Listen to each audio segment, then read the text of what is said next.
Hello, this is Vivi the Fox. I'm making this video because I wanted to thank everybody in the comments section that have been supporting me through these very difficult times in my life, and I appreciate the positive messages that people have put out there and the support.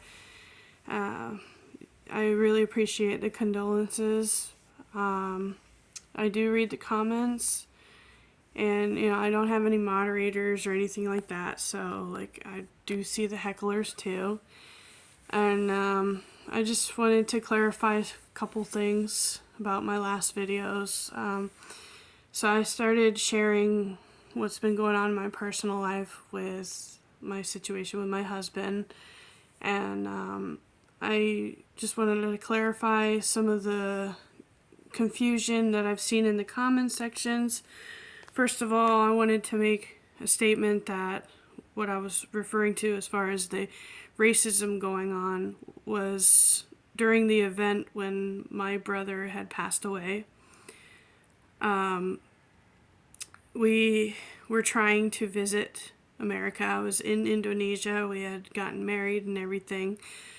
And it was during the Biden administration when all of this went and happened. It wasn't during Trump administration. It was just before, during voting time.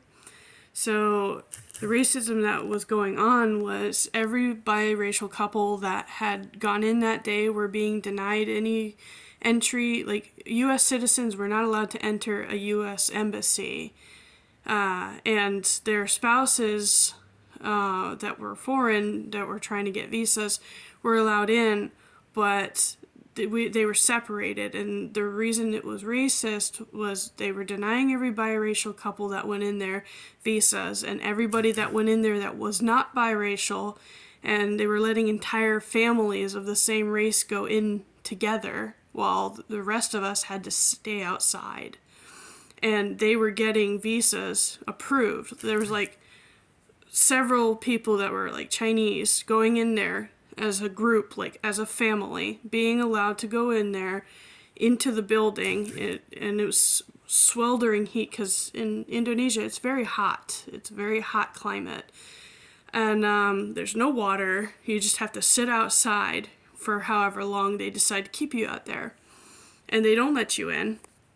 And they would let them in and then approve their visas like that. And they didn't even look or give my husband a chance to say anything. They didn't ask him any questions. They didn't give him a fair interview. They just instantly denied him. He said, the officer looked at him and said, "I know you're married to a U.S. citizen, and I'm not going to give you a visa." And all he wanted to do was visit and pay his respects to my brother, who was a veteran and who passed away.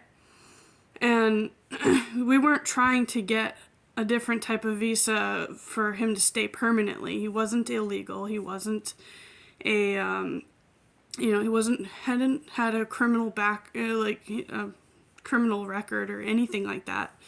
He's just a normal guy, trying to be there for his wife in her grieving time.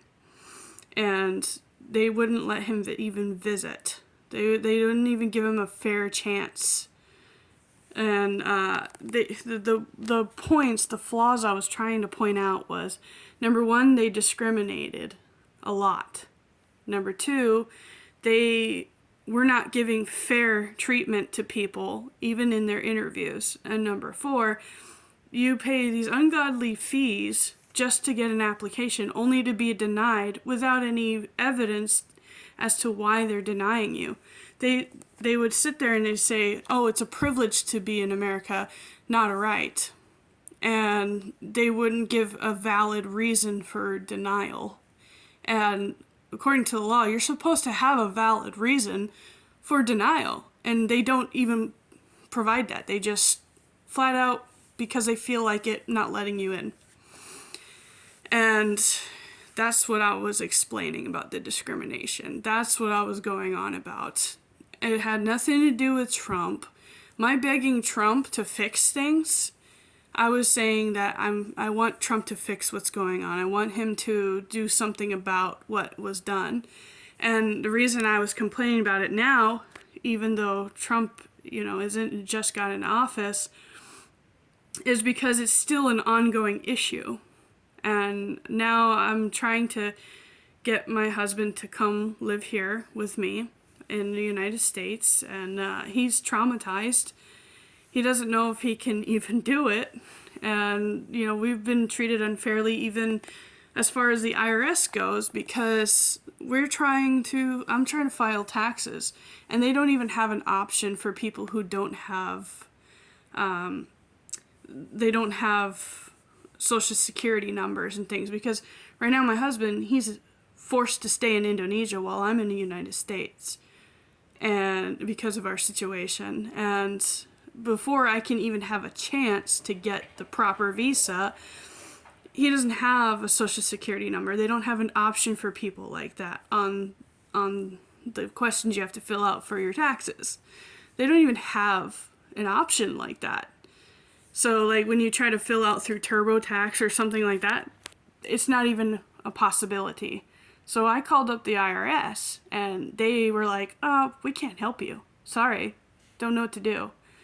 And every time I would ask for help during all the mistreatment we've suffered, no matter what branch of government I called when I was stranded over there, because the U.S. Embassy screwed me over and made it so I couldn't even get home.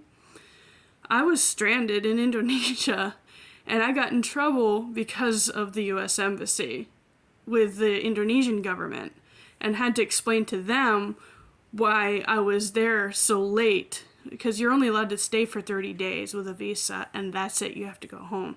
I was stuck for 4 months because our embassy screwed me over and they wouldn't listen to us, they wouldn't hear us. I had to write email after email after email trying to ask for help, and they wouldn't listen. And I sent one email that I stated I would take legal action if we weren't started to be treated right. And I said, in the same email, I said, but I would rather do this peacefully and handle this in a rational way. And, I was trying to be as nice as possible. And, the guy, when he went to interview my husband, mentioned about the emails, right? But they weren't even from my husband. It wasn't about him. Like, I was the one, and I made it clear that I was the one sending them, asking for help. As a U.S. citizen, I explained our situation over and over in the emails.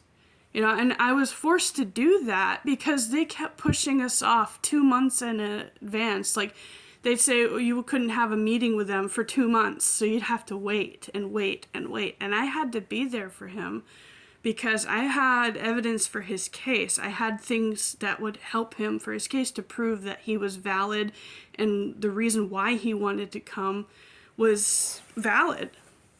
So that's why it was a problem. That's why it's not just because of the emails that they denied us. No, he was just saying that, and they were denying every biracial couple that went in there. That's where the racism came. So that's where people got confused. And I was trying to explain the situation, but I was very emotional when I made the videos. And it was very hard to talk about. Even now, I feel like I want to cry just thinking about it. It's very difficult, and because of the neglect of the embassy and how we were treated and how everything went down, I was pregnant with our baby, and I lost the baby because my husband wasn't with me when I had to travel back. And so I had to carry my bags and sprint across the airport trying to catch my flights. And this was during a deportation because I begged them to deport me. I didn't break any laws. I begged the Indonesian government to deport me because I really wanted to go home to fix all of this, because how we were treated was so horrible. And even the Indonesian government said, well, we feel really bad for you. Like, I can't believe your government would do this to their citizens. And you didn't really deserve to be deported. And we feel bad for having to do this, because you shouldn't have to serve a penalty when you did nothing wrong. And so they felt really, really awful having to do that to me. I was begging to be deported back home so I could fix the issue back at home. And it's been rough, and we're still fighting it, you know, and I'm praying to God I can bring my husband home. You know, I've already lost our baby. I don't want to lose my husband too. And he's devastated, and I'm just asking people to support us and get this knowledge out there. That's all this is all about. You know, I'm not some wacko crazy person who's overreacting. I'm just letting people know what's going on, you know. I'm not blaming Trump. I'm not lambasting him. It's not even Trump's administration that did this to us. It was Biden. And, you know, it continues because it takes time to fix damage that's been done in the U.S. You know, Trump just got elected, so it's not his fault. He's trying to fix it. It takes time, and I understand that. I'm a very understanding person. But it is what it is, and this is one situation Trump isn't even aware of. He hasn't even mentioned it in his speeches about the ridiculous fees American citizens have to pay just to get their loved one over here. It's not hurting illegals, it's hurting legals, American citizens, by putting out application fees like this and forcing us to do it. And they don't even have laws to protect us from the U.S. government agents who do the interviews. They don't protect us from them because they can just deny you without a reason, without a valid reason. They could just do it at the drop of a hat. And we have no protection from that. Nobody does. And so we have to suffer for that. And that's what I was getting at. You know, like, this is a problem that needs to be addressed because right now, Trump is just focused on the illegals. He's not focused on the mistreatment of legal immigrants coming in. He's not focused on the mistreatment of U.S. citizens that are married to people from other countries. He's not focused on that right now. He doesn't know about it. He doesn't think about that. He hasn't even mentioned it in any of his speeches. So it's something that needs to be brought to light while he's still fresh in the office, so that he will push something forward to help people like us. You know, there are plenty of legal immigrants who want to come to the country, not illegal, I'm talking legal here, that need help because they're being mistreated. You know, we shouldn't have to pay any fee for an application. I would understand if they were charging you like $600 for the actual certificate of you coming to this country. Okay, you know, just like any passport, you have to pay for that. Yeah, just like any ID, you have to pay for that. That's fine. But an application fee? That's too much. That's ridiculous because there's no laws to protect you from the ones who do your interview because they're not there to help. They're there to hurt. They're not helping. They're hurting. And it needs to stop. That's what that was all about. And, you know, moving forward, I want to do some cheerful videos as far as my channel goes. I want to do something happy. And I do appreciate the support. But I just wanted to clear up some things because I saw the comments and there's a lot of confusion and some back and forth conversations about what I was talking about or saying I'm overreacting or, you know, all kinds of stuff. So I just wanted to put it out there so people understand what I was talking about, because how we've been treated since the Biden administration. This wasn't Trump's administration that did all this to us. It was Biden. And now Trump is unaware of what's going on and he has a chance to fix it. And I'm asking that he does. So I don't know what's going to happen. Maybe Trump will screw up and not do anything about it. Maybe he'll ignore it and it'll continue to be a problem. I really hope that's not the case, but we'll see. You know, he just got in office. He's got 4 years to fix this. He's got 4 years to address the issue. I hope something gets done because I really want my husband to come home, and I know I'm not the only one who's going through this. And I feel for everybody out there who has to deal with racism or has to deal with mistreatment by the government or, you know, even people that like me who have you know, a biracial couple or people that have like immigrants that are trying to come in that love their family and they're just trying to be there for their family. I support all you guys. I understand. You know, I feel for you because I'm going through it myself, and I really understand on a personal level. So we all need to stick together, you know, and do something about this. You know, I just wanted to bring it all to your attention, and you know, I really hope the message gets out there and I continue to get support from you guys. It really does help. It's for me and my husband, and you know, he's a really great guy and I love him so much, and I really pray that he can come home, because his current country, that's not his home. His home is with me. His home is with my family. His family doesn't support him. They're not kind to him, you know, at all. They don't care about him. Maybe one or two do, like his grandmother cares and stuff, but most of them really don't care about him at all. And my family support and love him, and that's very rare that your in-laws love you. They recognize what a wonderful man he is, and I love the support that, you know, they're giving us. I really appreciate my mom. She's a superhero. She's been through cancer. You know, she's still hanging in there, and despite everything she's been through, she has been my rock. She has been there for me, and I love her to pieces, and he loves her to pieces, and he's definitely one of us. So I pray that our government lets him come home, lets him be with his family where he belongs. You know, I really want to rescue him. I want to rescue him from that country, because it's not as great as people think. Yes, it's a beautiful country. Yes, there's a lot of vacation spots in Bali. But all in all, the government there is very corrupt. People don't care. I got hit by a car in Bali, of all places, when I was over there. The guy hit me while I was on the sidewalk, and he didn't care. He just looked at me and said that it was my fault, even though I was on the sidewalk, very far away from the traffic. But he just said, oh, you should watch where you're going. And my husband tried to defend me. He's like, she tried to dodge another motorcycle and a sign, and she's on the sidewalk. What are you talking about? Are you crazy? You hit her with your car.